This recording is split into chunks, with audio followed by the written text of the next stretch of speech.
오늘은 2차 선교 여행의 영적 특징이라는 제목으로 말씀을 상고합니다. C.T. 스터드라고 하는 선교사님의 일화를 먼저 잠깐 소개해드립니다. 이분이 자기 선교 사역을 감당을 하면서 깨달은 바를 아주 짤막한 고백을 이렇게 했습니다. 만일 예수 그리스도가 하나님이시고 나를 위해 죽으셨다면 내가 그분을 위해 하는 어떤 희생도 결코 클 수가 없습니다. 이렇게 고백을 했습니다. 그는 영국의 캠브리지에서 대학을 나오고 아주 큰 하나님의 체험을 통해서 헌신을 하게 됩니다. 그리고 그가 관심을 둔 대상은 누구였냐면 학생들이었어요. 그때까지는 주로 장년들에 대한 관심을 두고 있던 시대였는데 앞선 마음이 있어서 이제 학생들을 복음으로 구원시키고 그들의 미래를 열어가야 되겠다. 그래서 학생 복음운동을 시작한 최초의 사람이에요. 그래서 그를 별명으로 학생 복음운동의 조상이다, 선조다 이런 말을 씁니다. 그 후에는 이제 그가 46년 동안 선교 사역을 이제 하게 됐는데 주로 중국과 인도에서 선교 사역을 계속했습니다. 그리고 그가 50이 넘었는데 새로운 곳으로 하나님이 부르시는 걸 느꼈어요. 인도와 선교는 그래도 많은 선교사들이 지원을 해서 이제 많이 복음화가 되고 있는데 아프리카는 그 당시에 너무 미개하고 가난하다 보니까 선교사들도 기피하는 그런 지역이었습니다. 그런데 그의 마음에 계속 울림이 오기 때문에 52살에 아프리카로 지원을 합니다. 그래서 그 중에서 가장 못 사는 이 아프리카 한 중간 적도가 지나가는 그곳에 콩고라는 나라가 있어요. 그 콩고의 한 강가에다가 캠프를 차리고 거기서 사역을 했습니다. 무려 18년 동안. 그런데 그 지역이 하필 식인종들이 살던 지역이었대요. 그런데 그 18년의 사역을 통해서 성공을 거뒀습니다. 그래서 식인종들이 회개하기 시작하고 나중에 믿는 사람들이 많아졌을 때 이 스터트 선교사를 이런 별명을 줘줬대요. 부아나 무쿠바, 그 콩고 말이라는데 부아나 무쿠바. 이게 무슨 뜻인가 하면 위대한 하얀 추장. 위대한 하얀 추장. 이 사람 백인인데 그 식인종들을 위해서 18년 헌신하면서 그들이 추장으로 그런 지도자로 섬겼다는 거죠. 그 앞에다가 위대한 하얀 추장이라는 별명을 줘줬다고 그래요. 그리고 건강이 나빠져서 71세가 되는 해에 그 콩고 아반비에서 하나님께 부름을 받았습니다. 오늘도 우리는 지금 선교의 그 두 번째 여행을 이제 시작하는 말씀인데, 지난 시간까지는 바울과 바나바가 열심히 이제 지금의 터키 지역을 1차 선교 여행을 하면서 성공적인 사역을 했는데 복음이 갈라지게 되잖아요. 율법과 복음 함께 믿고 지켜야 된다. 그 바람에 큰 혼란이 있었다고 그랬어요.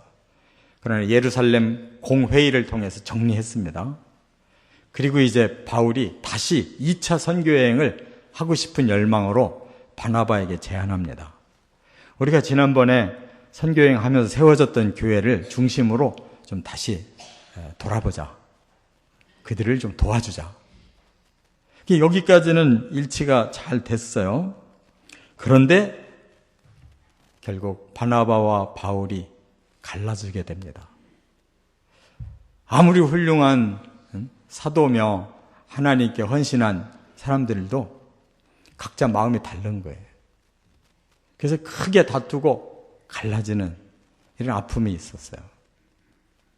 그 다음에 이제 정식으로 2차 선교 여행이 이제 구성돼서 출발했지만 사도 바울과 또 하나님의 성령이 갈등을 일으킵니다. 바울이 원했던 선교의 방향대로 하나님 허락을 안 하는 거예요. 계속. 나중에 바울이 환상을 보고 깨달아요. 아, 하나님 원하시는 선교의 방향은 이것이구나. 그래서 성령께 순종을 함으로써 열매를 맺어갔다고 하는 내용이거든요. 여기서 우리는 이렇게 잘 믿는 훌륭한 이 선교사들도 사람 간의 갈등이 있었다는 거. 하나님 뜻을 모르고 사람의 주장으로 하려고 했다는 거. 2000년 후인 지금도 여전히 교회 안에는 이런 사람들이 모여있는 곳이기 때문에 갈등이 있는 겁니다. 그러나 중요한 거는 하나님 앞에서 우리가 순종해가는 영적 훈련을 통해 점점 하나님의 뜻을 깨닫고 그 방향으로 함께 나가야 될 줄 믿습니다. 그래서 오늘 세 가지로 말씀을 나누겠습니다. 첫째, 15장 36절부터 41절까지는 교회의 목적대로 쓰임받는 선교 여행이었다 하는 거예요. 중요한 건 교회의 목적, 하나님이 세우신 교회의 목적이 뭐냐, 그 방향으로 가는 사람을 하나님 쓰신다는 거예요. 먼저 40절과 41절을 함께 읽어보겠습니다. 바울은 신라를 택한 후에 형제들에게 주의 은혜의 부탁함을 받고 떠나 수리아와 길리기아로 다니며 교회들을 견고하게 하니. 여기 보면 이제 바나바와 바울이 갈라서게 되는데 그 이유가 뭐였냐면 바나바가 먼저 우리가 참모를 하나 데리고 가야 되는데 전에 1차 전도여행 때 데리고 갔던 마가라고 하는 요한을 다시 데리고 가자는 거예요.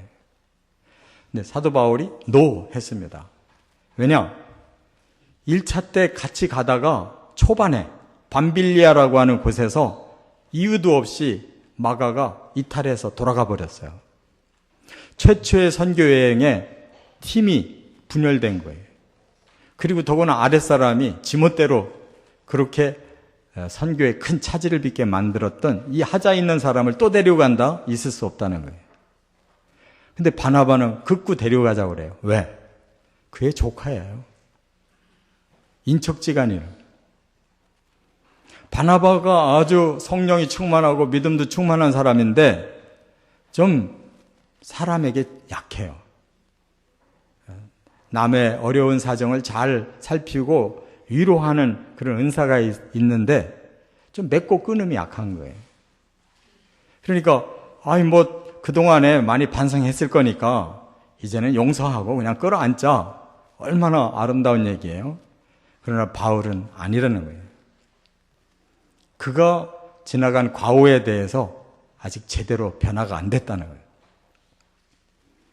이렇게 다투다 보니까 바나바가 화가 나서 그러면 나는 따로 가겠다 하고 이제 지도를 보시면 수리아 안디옥에서 똑같이 출발을 하는데 방향은 서로 달리해요. 그래서 바나바는 구브로라고 하는 섬으로 들어가 버립니다. 마가를 데리고. 그 구브로는 바로 바나바의 고향이에요. 그러니까 선교를 하는데 자기 조카 데리고 자기 고향으로 방향을 잡고 들어간 거예요. 중요한 건 하나님이 그것을 어떻게 보시느냐가 중요하지 않겠어요? 그 이상은 성경에 나오질 않아요. 말하자면 하나님이 원하시는 선교의 방향을 잡지 못한 사람이라 그 말이에요. 인간적인 생각이 거기에 들어가기 시작하니까 선교지도 자기 고향으로 삼고 참모도 자기 조카를 삼아서 가다가 그는 그 이상 그의 사역의 흔적을 하나님이 밝히지를 않으셨어요. 한번 지도를 보세요. 그 다음에 이제 바울은 어떻게 했느냐. 여기에 지금 2차 선교여행의 그 여정이 나오고 있는데, 바나바는 바로 수리아에서 바로 바다로 나가면 큰 섬이 있잖아요. 지난 1차 때도 그 구부로부터 들어갔잖아요. 거기 바나바의 길인데 그는 그것으로 끝났고, 이제 바울은 거기서 성도들의 배웅을 받고 그리고 정식으로 이제 출발하는 것이 1차 때와는 반대 방향으로 갑니다. 그래서 수리아에서 오히려 대륙의 안쪽으로 좌회전을 해서 들어가기 시작해요. 거기가 바로 길리기아라고 하는 곳이에요. 그래서 얼마 안 가서 바로 더베라는 곳을 만나게 되고 루스드라라는 곳을 만나게 되는데, 그곳이 1차 선교여행 때는 제일 끝부분이었거든요. 근데 이번에는 바울이 그쪽으로 먼저 대륙으로 들어갔기 때문에 제일 먼저 그쪽을 가게 된 겁니다. 그래서 거기에 보면 바로 더베라고 하는, 여러분들이 눈이 밝으면 보이고 조금 침침하면 잘 안 보일 거예요. 더베라는 곳이 있고 그 다음 도시가 루스드라라는 곳이 있어요. 근데 여기에서 1차 때와는 다른 열매를 맺어요. 이번에 루스드라에 들어갔더니 아주 귀한 인물 한 사람을 발견한 거예요. 그게 바로 디모데예요. 이 디모데는 이 헬라 사람과 유대인의 혼혈족이에요. 아버지가 헬라 사람이고 어머니가 유대인이에요. 그런데 그 외가, 어머니와 외할머니가 믿음이 얼마나 훌륭한지, 디모데서의 그 서론에 그랬잖아요. 너는 믿음의 뿌리가 아주 견고하다. 그래서 그 믿음의 뿌리에 이 디모데가 잘 준비된 사람이라는 것을 바울이 발견하고 자기 참모로 사역자로 불러냅니다. 그런데 기대 이상으로 디모데가 너무너무 훌륭한 목회자가 돼서 나중에 바울이 항상 어디를 보낼 때 디모데를 보내는 거예요. 제일 믿을 사람을 보내는 거예요. 그리고 마지막 죽을 때 감옥으로 오라고 불러들인 사람도 디모데. 디모데를 보고는 내 믿음의 아들이라고 불렀어요. 이와 같이 루스드라에서 한 인물을 만나서 키웠다는 것이 바울의 선교 사역에도 아주 중요한 열매예요. 우리가 많은 영혼을 구원하지 못했을지라도 단 한 사람을 우리가 구원했어도 이런 인물 구원한다면 큰 역할을 하는 것이고 열매를 거두시는 거라는 것을 깨달으시기 바랍니다. 그리고 사도 바울은 이렇게 행선지를 정해 나갈 때 성경은 계속 그를 따라가고 있어요. 그가 어디 가서 어떤 일을 했는지를 계속 성경은 소개하고 있어요. 그렇다면 하나님은 누구를 버리고 누구를 쓰셨는가 알 수가 있죠. 바나바는 거기서 끝났어요. 바울은 계속 그를 추적해서 그가 어떻게 했는지를 사도행전 28장 끝까지 계속 그를 소개하고 있어요. 과연 어떤 사람이기에 그렇습니까? 바울이 빌립보서 1장 20절에 이렇게 고백을 했는데 그것이 여실히 증명이 되고 있어요. 나의 간절한 기대와 소망을 따라 아무 일에든지 부끄러워하지 아니하고 지금도 전과 같이 온전히 담대하여 살든지 죽든지 내 몸에서 그리스도가 존귀하게 되게 하려 하나니 이는 내게 사는 것이 그리스도니 죽는 것도 유익함이라. 이 바울의 고백에서 우리가 아주 그의 그 뼛속까지 꽉 차 있는 것이 오직 예수님이라는 걸 알 수가 있어요. 간절한 기대와 소망, 오직 주의 복음 전하는데 간절한 기대와 소망만 있다는 거예요. 어떤 일을 그 일을 하기 위해서라면 다 부끄러워하지 않고 하겠다고 그랬어요. 그리고 지금까지도 그렇게 해왔지만 앞으로도 그렇게 하겠다 그랬고 온전히 담대해서 내가 살아도 죽어도 내 몸에서 그리스도만 존귀하게 된다면 나는 다 감당하겠다. 내가 사는 것도 그리스도를 위해 살고 죽는 것도 그리스도를 위해 죽겠다. 이렇게 말한 대로 그의 남은 생애가 완전히 그리스도에게 헌신된 생애이기 때문에 그는 순교까지 당합니다. 그러니 하나님이 그의 행적을 뒤쫓아갈 수밖에 없잖아요. 우리의 믿음이, 우리의 삶의 방향이 바로 주님께 초점 맞춰지시기를 바랍니다. 두 번째, 16장 1절부터 5절에 보면 교회를 굳건하게 하는 선교여행이었다. 처음 바울이 제안할 때부터 우리 1차 때 세워진 교회가 어떻게 성장하고 있는지 가서 다시 한번 도와주자. 이게 바울의 목적이었잖아요. 그래서 여기 5절에 한번 같이 읽어보겠습니다. 이에 여러 교회가 믿음이 더 굳건해지고 수가 날마다 늘어가니라. 바울이 가는 곳마다 이전에 세워졌던 교회가 더 믿음이 굳건해졌고 수가 날마다 늘어갔다라는 것은 그 교회의 성도의 수가 늘어났다는 거예요. 여러분, 우리가 이것을 단순히 겉으로 보이는 양적 성장으로만 보면 안 됩니다.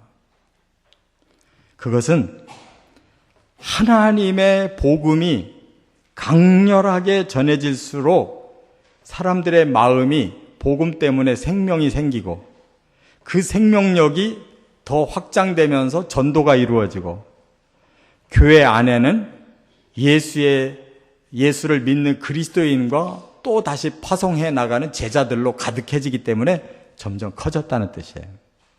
사람만 많이 몰려들으면 이렇게 말하지 않습니다. 교회는 중요한 것이 그리스도인이 가득 차 있어야 되고 또 다른 영혼을 향해서 복음을 전하는 전도자인 제자들이 많이 있어야 교회는 성장하는 것임을 믿으시기 바랍니다. 이와 같이 하나님께서 원하시는 선교는 뭐냐? 영혼을 살리는 데 초점이 맞춰져 있는 거예요. 그러면 저절로 하나님의 교회는 성장하게 돼 있고 그 성장을 통해서 또 다른 영혼들을 구원하러 제자들이 파송되고 교회가 더 많이 세워져 가는 거, 이것이 선교인 거예요. 그래서 바울이 이렇게 사역을 했더니 성도들의 믿음이 굳건해지고 교회가 믿는 그리스도인들이 많아지고 또 제자가 만들어지니까 더 많은 복음화가 그 지역에 일어났다. 이렇게 말씀하고 있는 거예요. 자, 그러면 바울이 무슨 복음을 전했길래 이런 좋은 결과가 거두어졌을까요? 오늘 본문에 뭐라고 말하냐면 예루살렘에서 다시 정리된 복음, 그거를 이제 편안한 마음으로 마음껏 전한 거예요. 여러분, 율법이라고 하는 것도 하나님 말씀이에요. 그러나 사람에게 네가 지켜서 스스로 구원을 받아라 하는 이 율법을 지킬 사람이 없어요. 그래서 율법의 기능은 뭐냐? 결국 나는 죄인이구나, 이대로 살면 나는 망하는구나 라는 걸 깨닫게 하는 거거든요. 그러나 아무리 깨달아도 내가 그 율법을 지킬 힘이 없다면 결국 저주를 받는 거잖아요. 그래서 하나님은 예수님을 이 땅에 보내셔서 우리가 지킬 수 없는 율법을 다 순종하게 하시고 우리가 지은 죄를 다 대신 값을 치르게 하셔서 바로 율법은 예수님이 완성하고 우리는 그 예수님을 믿기만 하면 죄를 용서받고 구원받도록 해주신 복음이 사람의 생명을 살리고 이처럼 믿는 자들을 많게 만든다는 거 꼭 깨달으시기 바랍니다. 뭐 엉뚱한 것을 관심 쓰게 해가지고 사람을 끌어들이는 그런 목회가 복음이 아니에요. 예수 그리스도의 십자가와 부활이 그 사람의 마음속에 깨달아지고 내 죄를 바로 이렇게 해결을 받아야 되겠구나라고 그리스도를 믿고 그 마음에 품는 자를 그리스도인이라고 하는 거예요. 우리 교회도 이런 살아있는 전도가 왕성해지기를 바랍니다. 그래서 이제 그들이 여기 16장 1절에 보면 더베와 루스드라와 이고니온으로 지나갔다 그랬는데 한번 지도를 보세요. 고 지역이 바로 1차 때 거기까지 갔었던 곳입니다. 그래서 이고니온에서 루스드라에서 더베로 갔었는데 지금은 반대로 더베에서 루스드라에서 이고니온으로 반대로 지금 들어가고 있는 거예요. 이렇게 바울은 자신이 전에 복음을 전했던 곳을 다시 방문해서 그들의 믿음을 견고하게 세우고 더 많은 그리스도인들이 늘어나는 것을 이렇게 실제로 그 말씀을 통해서 사역의 열매를 맺고 있었다는 겁니다. 그러므로 우리가 해야 될 일이 뭐냐? 우리의 영이 건강 수치가 어느 정도인가를 우리가 확인하고 회복하는 게 중요해요. 내가 신앙생활 몇 년 했느냐? 신앙생활의 연령이 중요한 게 아니에요. 나 50년 믿었어. 70년 믿었어. 나는 모태신앙이야. 그게 중요한 게 아니에요. 제가 어떤 책을 봤는데 프랑크 와일드만이라고 하는 분이 쓴 책인데 신체 나이를 바꿔라. Change your age. 신체 나이를 바꾸래요. 태어난 연령은 아무리 많아도 신체 나이를 얼마든지 바꿀 수 있다는 거예요. 요즘 사람들이 얼마나 이 건강에 관심이 많은지 그냥 어떻게 해서라도 몸을 건강하게 하려고 뭐 TV도 보면 별짓들 다 하더라고요. 그래서 신체 나이를 실제 나이는 60이라도 신체 나이는 50이다. 그러면 10년 더 젊어진 거잖아요. 그런데 이 신체 나이를 아무리 젊게 유지해도 얼마나 더 유지할 겁니까? 이 땅에서 얼마나 더 유지하겠어요? 그러나 영의 나이를 우리가 건강하게 바꿔놓으면 그 영원히 간다는 거 믿으시 바랍니다. 영원한 나이가 중요한 거잖아요. 이 땅의 신앙 경력이 몇십 년이냐가 중요한 게 아니고 내가 단 몇 년을 믿었어도 영의 나이는 성숙해서 건강하면 이 땅에서도 선한 영향력을 남기고 그 나라에서도 하나님께 칭찬과 영광이 있을 줄로 믿습니다. 세 번째, 16장 6절부터 10절에 보면 교회의 세계 복음화를 향한 선교 여행이었다. 기독교 역사에 큰 획을 긋는 큰 방향이 설정되는 선교 여행이 바로 2차 선교 여행이었어요. 자, 한번 10절을 같이 읽어보겠습니다. 바울이 그 환상을 보았을 때 우리가 곧 마게도냐로 떠나기를 힘쓰니 이는 하나님이 저 사람들에게 복음을 전하라고 우리를 부르신 줄로 인정함이로라. 네. 여기에서 바울과 성령의 갈등이 일어나요. 바울은 아까 이고니온, 루스드라, 이 더베 이 지역에서 거기는 이미 1차 때 한 곳이잖아요. 이제 다시 재차 점검해주고 그 다음 방향으로 떠나려고 하는데 한번 지도를 보세요. 그가 어디로 가려고 했느냐 하면 아시아로 가려고 했다는 거예요. 아시아로. 그럼 아시아가 어디냐? 지금의 아시아는 가장 큰 대륙이 아시아입니다. 그런데 그때 아시아라고 부르는 곳은 저 터키 지방에서도 남서쪽에 있어요. 그러니까 지금 그 중간에서 좌측으로 들어가려고 하는 거예요. 거기가 소아시아라고 그래가지고 요한계시록 2장 3장에 보면 7교회가 나와요. 뭐 라오디게아 교회, 서머나 교회, 두아디라 교회 이런 거 나오잖아요. 그 지역이거든요. 그 지역으로 그가 전도를 하러 들어가려고 한 거예요. 근데 성령이 막으시는 거예요. 그래서 이제 반대편으로 오른쪽으로 가려고 그러는 거예요. 그래서 거기를 보고 부르기아 그리고 갈라디아라고 그래요. 그래가지고 더 위로 좀 올라가 보려고 하는 거예요. 그런데 그 위로 가지를 못하게 또 성령이 막으시는 거예요. 참 이상하지 않습니까? 지금 바울은 내가 이 터키 지역, 지금으로 말하면 이 터키 지역 전역을 한번 다 복음화해야 되겠다. 그래서 아직 안 가본 이 왼쪽 아시아 지역으로 가야지 하는데 하나님이 허락을 안 하니까 그럼 오른쪽 지역에 저 북쪽으로 가야지. 이렇게 생각한 거예요. 그런데 성령이 다 막으시는 거예요. 그럼 열린 건 어디예요? 그냥 직진이에요. 지금 지도 보니까 계속 직진하고 있죠? 화살표가 계속 저쪽 바다 쪽으로 직진하고 있잖아요. 그거 바울이 가기를 원해서 간 게 아니에요. 그냥 앞만 열리는 거예요. 그러니까 열리는 대로 가다 보니까 거기 바닷가까지 간 거예요. 드로아. 성경에서 드로아가 지금의 트로이. 여러분들 그리스 그 역사를 보면 트로이의 그 목마라는 게 나오잖아요. 바로 거기에서 그런 전쟁이 일어난 거예요. 그 바닷가까지 간 거예요. 할 수 없이 간 거지. 자기가 원해서 간 게 아니에요.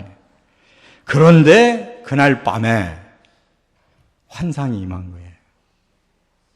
갑자기 밤에 환상이 보이는데 저 마게도냐 사람이 막 바울을 향해서 손짓하면서 제발 이 마게도냐로 건너와서 우리 좀 도와주세요 하고 간절히 소원을 하는 거예요.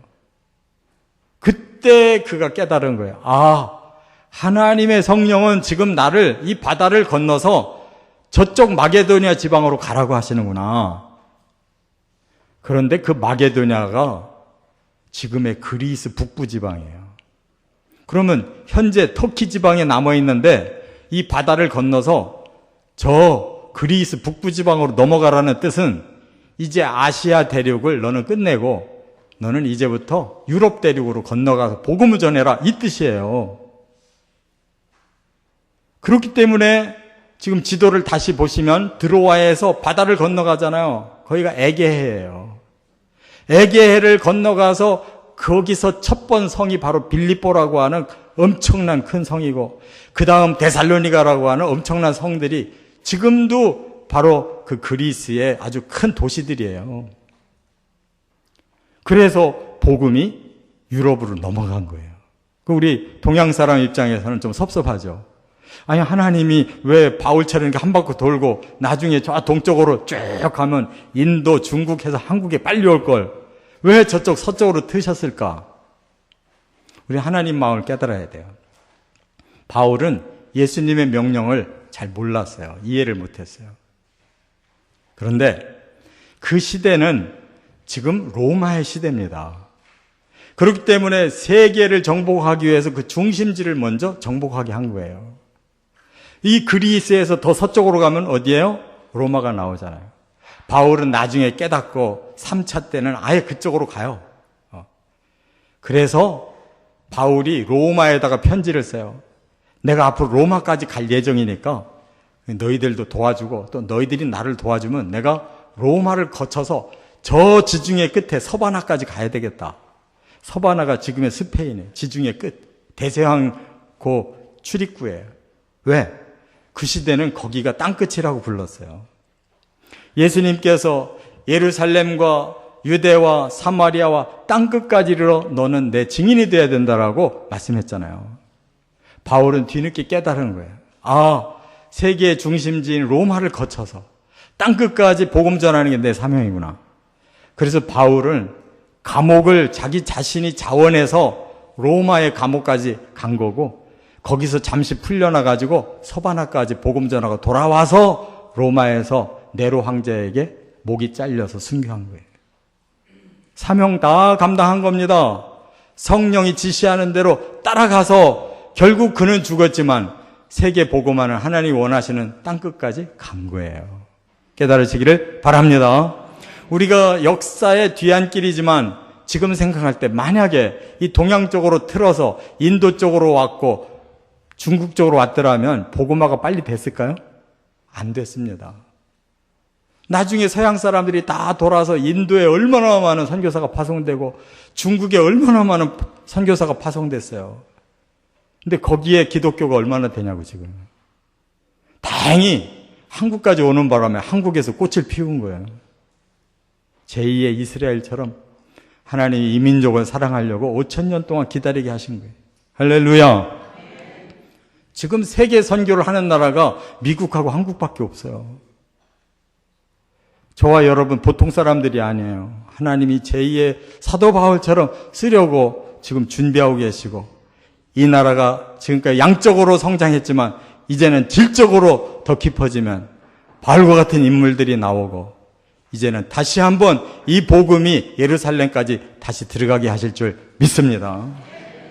바로 이렇게 하나님의 뜻을 우리가 깨닫고 거기에 순종하는 사람이 끝까지 쓰임을 받고 하나님의 역사에 남는 것이다 하는 걸 깨닫습니다. 이제 우리는 성경을 더 자세히 볼수록 하나님의 방향이 뭔가를 알았어요.